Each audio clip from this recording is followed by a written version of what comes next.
This week at Interior, climate change front and center as Secretary Jewell led the U.S. delegation to the 2015 International Summit of the Group on Earth Observations in Mexico City. The summit helped set the table for upcoming climate talks with world leaders in Paris later this month, focusing specifically on the importance of international open data and transparency in sharing climate change information across national borders. While in Mexico, the Secretary signed an agreement with Mexican officials on sharing U.S. land satellite images, critical data that will help Mexico make better informed decisions about land and water projects, especially in the face of climate change.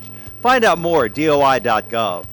Secretary Jewell joined Bureau of Land Management and California officials to announce an innovative strategy for renewable energy, conservation, and outdoor recreation opportunities on 10 million acres of federal public lands in the California desert. The plan is a blueprint for the first phase of a larger, more comprehensive effort that will ultimately cover 22 million acres in the Golden State. The Bureau of Ocean Energy Management announced more than 340,000 acres offshore New Jersey will be made available for commercial wind energy development with 2 private sector companies. Once fully developed, the New Jersey lease sales could support some 3,400 megawatts of commercial wind generation, enough to power 1.2 million homes.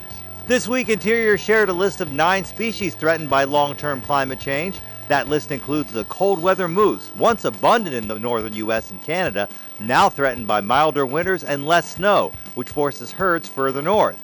It also leaves many moose prey to opportunistic parasites that thrive in warmer temperatures. To see the complete list of species, check out DOI.gov. A happier story for the Delmarva Peninsula fox squirrel. Thanks to successful conservation efforts from states, landowners, conservation groups, and the U.S. Fish and Wildlife Service, the squirrel is now deemed officially recovered and will be delisted from the Endangered Species Act. Get the full story at fws.gov.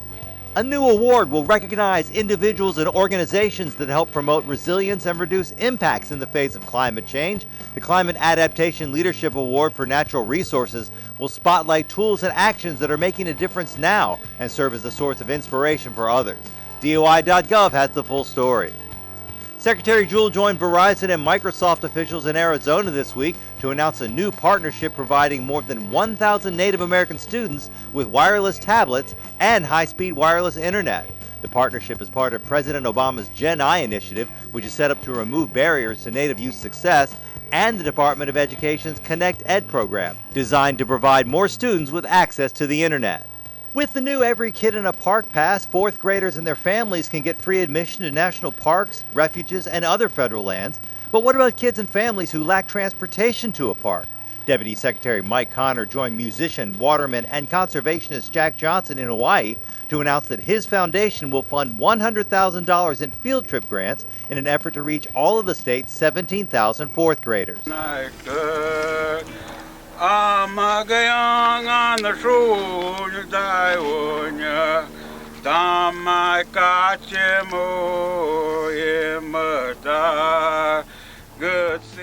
And in Arizona this week, Secretary Jewell joined 25 Native students from the Tohono O'odham Nation at Saguaro National Park to present them with free passes to access more than 2,000 federally managed lands and waters. Both announcements are part of the President's Every Kid in a Park program, an effort to connect young people with the outdoors, cultivating the next generation of stewards for our public lands. Finally, Secretary Jewell, Energy Secretary Ernest Moniz, and the National Park Service have announced the creation of the Manhattan Project National Park, a new park unit that will reside in 3 locations: Los Alamos, New Mexico, Oak Ridge, Tennessee, and Hanford, Washington.